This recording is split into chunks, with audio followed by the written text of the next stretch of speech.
Hello అండి, అందరికీ నమస్కారం. ఈరోజు వీడియో చాలా ఇంట్రెస్టింగ్గా ఉండబోతుంది. అందరూ తప్పకుండా చివరి దాకా చూడండి. Welcome back to my channel Harshitha Datta. కాలజ్ఞాని పోతులూరి శ్రీ వీరబ్రహ్మేంద్ర స్వామి గురించి మనందరికీ తెలిసే ఉంటుంది. ఇక్కడ మీరు స్క్రీన్ మీద చూస్తున్నది బ్రహ్మం గారి ఇల్లు. ఇది కందిమల్లాయపల్లెలో ఉంది. మట్టం మండలము, కడప జిల్లా. ఇంటి లోపల ఎలా ఉంది అని కూడా ఈ వీడియోలో మీరు చూడొచ్చు. అలాగే బ్రహ్మం గారు రాత్రికి రాత్రి త్రొవ్విన బావిది. అసలు ఈ బావి ఎందుకు త్రొవ్వారు అని కూడా చెప్తాను. అసలు స్వామివారు పోలేరమ్మ చేత నిప్పు ఎందుకు తెప్పించారు, దీనికి సంబంధించిన స్టోరీ కూడా మీరు చివరి దాకా ఈ వీడియో చూస్తే అర్థమవుతుంది. సో వీడియోని ఎక్కడా స్కిప్ చేయకుండా చూడండి. సో ఫస్ట్ అయితే మీకు బ్రహ్మం గారి మఠం చూపిస్తాను.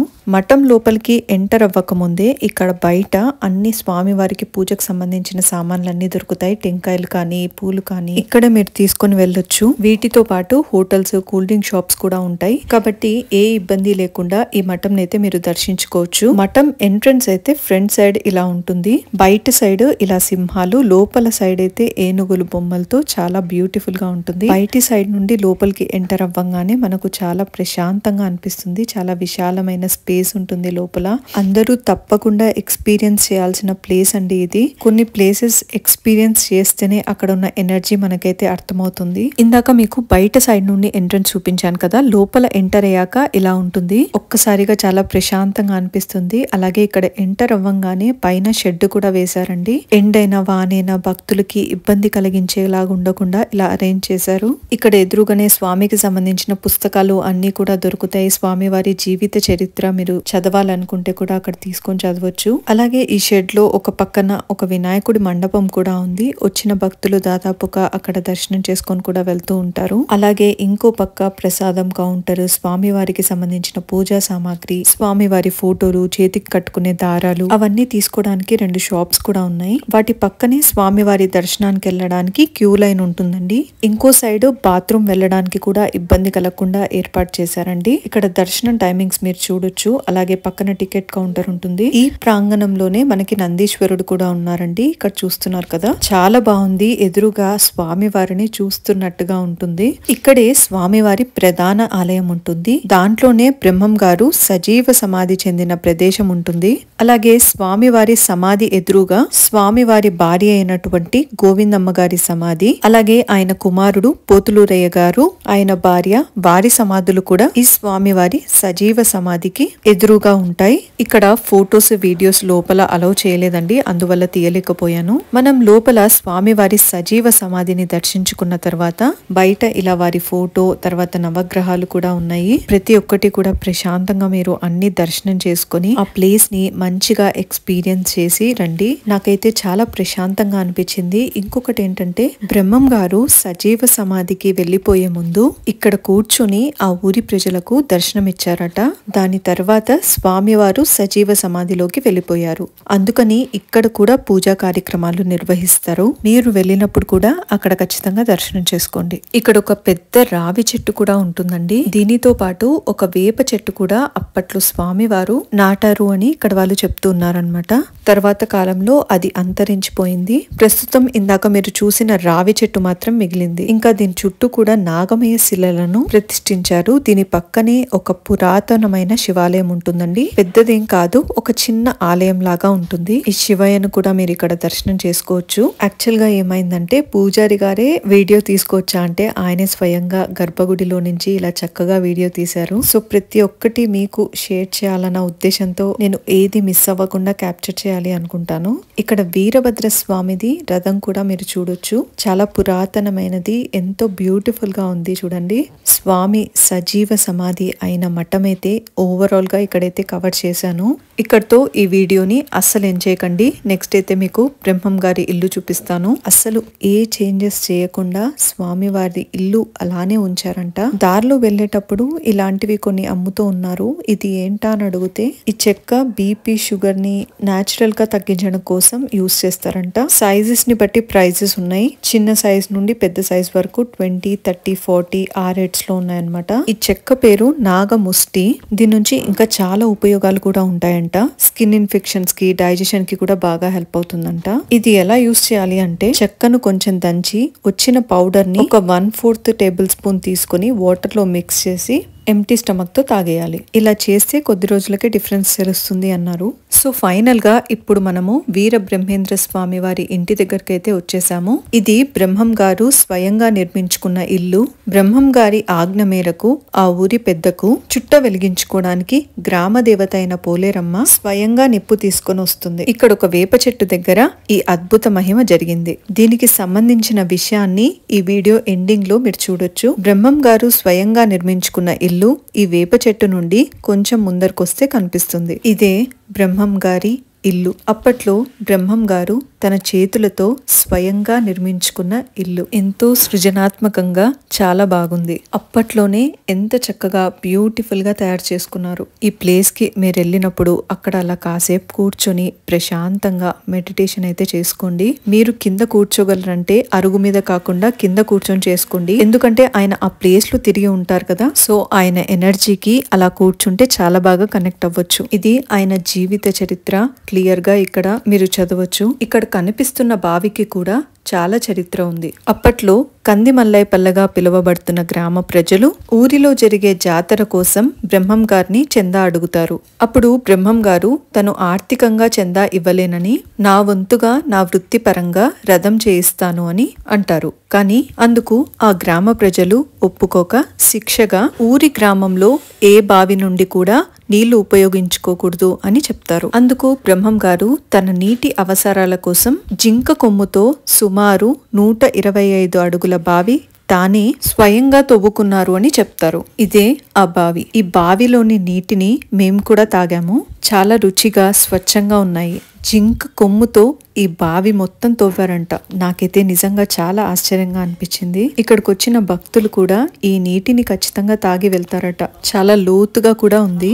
బావి నుండి వాటర్ తీసుకోవడం కూడా ఒక మంచి ఎక్స్పీరియన్స్ లాగా అనిపించింది మాకు.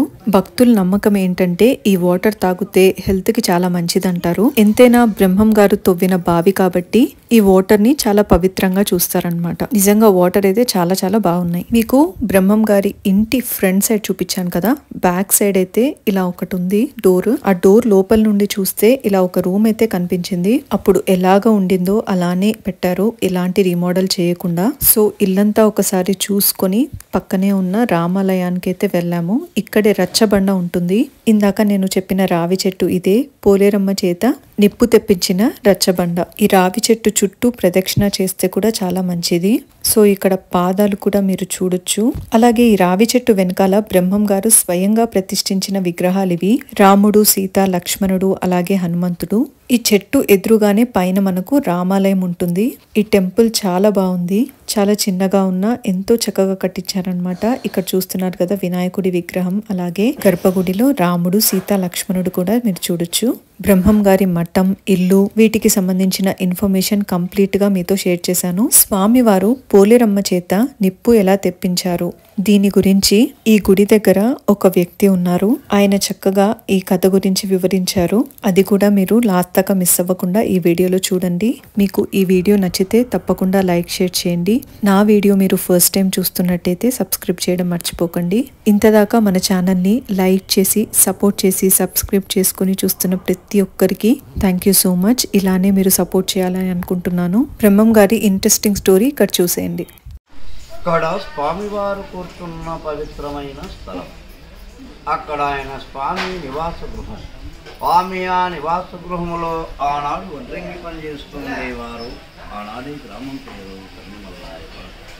ఈ గ్రామంలో పోలేరమ్మ జాతర చేస్తూ గ్రామమంతా చందా వేస్తే స్వామిని కూడా చందా అడిగినారు. చందా ఇవ్వలేనయ్యా, పోలేరమ్మ జాతర అంటున్నారు మీరు, జాతరకు నా చేతనైంది రథం తయారు చేయిస్తాను, ఊరేగింపుకన్నారు. రథం అంటే గిలకల బండి. ఈ గ్రామ మున్సు కందిమల్లారెడ్డి గ్రామస్తులు ఒప్పుకోలేరు, నువ్వు చందా ఇవ్వాల్సిందే అని స్వామిని అడిగినారు.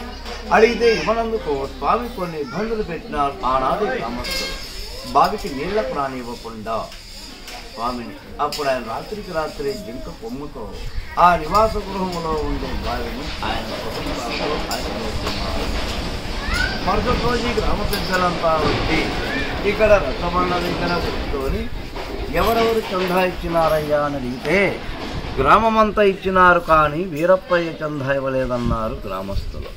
ఆనాడు స్వామిని వీరప్పయ్య, వీరంభుట్లయ్య అనేవారంట స్వామిని. మరి ఎందుకు కానివ్వలేదో ఆయన పిలుచుకొని రాన్నాడంట కన్ని మల్లారెడ్డి. అంటూనే స్వామిని పిలుచుకొని వచ్చి రచ్చబండ దగ్గర కూర్చోబెట్టి, ఏమయ్యా మరి నీ చందా ఇవ్వకపోవడం కారణం? నీకు కట్టుబాట్లు విధించినా నీలో మార్పు రాలేదు. నువ్వు చందా ఇవ్వాలా, జాతర మొదలవ్వాలా, ఇవ్వకపోతే నిన్ను గ్రామం నుంచే బహిష్కరిస్తానన్నాడంట మున్సిపల్ కన్ని మల్లారెడ్డి స్వామిని. నేను ఇవ్వలేనయ్యా, రథం తయారు చేయిస్తానన్నాడు. అయినా మీరు నన్ను ఇంత ఇబ్బంది పెడుతూ ఉన్నారు, సరే కానివ్వండి, ఇచ్చే సందర్భం వచ్చి ఇస్తానన్నాడంట స్వామి. మరి ఇస్తానంటే ఎప్పుడో కాదయ్యా, ఇవ్వాల్సింది రెచ్చబండ దగ్గర ఇమ్మన్నాడంట మున్సిపల్ కన్ని మల్లారెడ్డి స్వామిని. అప్పుడు ఆయన మహిమ ఈ మున్సిప్కు, ఈ గ్రామస్తులకు తెలియజేయాలా అనుకొని పోలేరమ్మని మట్టి బొమ్మను చేయించి గ్రామ నడివీధిలో పెట్టిన్నారంట అమ్మవారిని రథోత్సవానికి గ్రామస్తులు. ఈ గ్రామ మున్సిపల్ కన్ని మల్లారెడ్డి పొగాకాడ చుట్ట తయారు చేసుకునేదే స్వామి గమనించి, ఈ రెచ్చబండ దగ్గర ఎవరైతే చుట్ట తాగే పెద్దలున్నారో ఆనాడు ఎవరి దగ్గర కూడా చెకుమికి రాళ్ళు అంటే ఆనాడు అగ్గిపెట్టెలు లేవట వెలిగించుకునేవి. ఆ చెకుమికి రాళ్ళు లేకుండా ఆయన మహిమతో మాయం చేస్తా అంటే కన్ని మల్లారెడ్డి పరీక్షించాలా అని స్వామి. అప్పుడు ఆయన మహిమ ఈ మున్సిపు ఈ గ్రామస్తులకు తెలియజేయాలా అని ఆయన చుట్ట చేసుకొని వెలిగించుకుందామని చూస్తే మున్సిపు దగ్గర ఆ చెకుమికి రాళ్ళు కనిపించవట. స్వామి తెలియనట్టుగా, ఏమయ్యా కన్ని మల్లారెడ్డి ఆలోచిస్తున్నావే అని అడిగితే, చుట్ట వెలిగించుకొని కొంచెం నిప్పు కావాలి చూస్తే మరి నా దగ్గర రాళ్ళు వచ్చిపోయి వచ్చినట్టున్నాను, మరి పోలేరమ్మ జాతర వచ్చినట్టున్నాను, మరి పోలేరమ్మ జాతర ఇంత వైభవంగా చేస్తూ ఉన్నారు, ఆమెను అలంకరణ చేయించి గ్రామం నడివీధిలో పెట్టి ఉన్నారు, మూగ జీవాలను కూడా జంతువులకి పెట్టారు, ఇంత వైభవంగా మీరామకు మూగ జీవాలను జంతువులు చేస్తున్నప్పుడు కొంచెం నిప్పడిగితే తెచ్చిపెట్టదా, చుట్ట వెలిగించుకోనన్నాడంట స్వామి మున్సోపు. గ్రామ మున్సోపునైన నన్ను ఎగతాళిగా మాట్లాడుతున్నాను, గ్రామ దేవత నాకు నిప్పు తెచ్చిస్తుందా, నేను చుట్ట వెలిగించుకున్నానా, ఆ మట్టి బొమ్మ నిప్పు తెచ్చిస్తుందా చెందమన్నాడంట మున్సోపు కన్ని మల్లారెడ్డి. అప్పుడు స్వామి కోపోద్రికులుడై, అమ్మా పోలేరి, మరి మున్సోపుకు ఈ గ్రామస్తులకు నా చందా ఇవ్వండి, దేని జాతర జరగదంటున్నాడు, మరి నా చందా ఇవ్వకపోతే నేను జాతర జరగదమ్మా, కొంచెం నిప్పు తీసుకురమ్మా చుట్ట వెలిగించుకొని మున్సోపు పండునే. అప్పుడు అమ్మవారు గల్ల గల్ల గల్ల గల్ల శబ్దం చేసుకుంటూ గజ్జల సొవ్వడితో గల్లు గల్లున భయంకర శక్తిగా నిప్పుల వైరాల మూకుడు తీసుకొని వస్తుందంట మట్టి బొమ్మల నుంచి ఆవాహన అమ్మవారు. ఆ వచ్చే రూపం స్వామికి కనిపిస్తుందని కానీ వీళ్ళెవరికీ కనపడతాను, వైరాల మూకుడి మాత్రమే కనిపిస్తుందంట. ఏ రూపంలో వస్తున్నామమ్మా, ఈ రూపంలో వస్తే జనులు చూడలేరు, భయప్రాంతాలు అవుతారు, భయపడతారమ్మా. బాలికా రూపంలో ప్రత్యక్షంగా ఉంటే స్వామి. అప్పుడు అమ్మవారు సాక్షాత్ బాలికా రూపంలో నిప్పు తెస్తుందంట. అప్పుడు వచ్చిన అమ్మవారు మానవ రూపంలో ఉన్న దేవత రూపంలో ఉన్న శక్తిస్వరూపిణి. అమ్మవారిని చూసి శక్తి చాలక గ్రామస్తులు స్వామి పాదాల మీద పడి జన్మ చేసుకున్నారంట.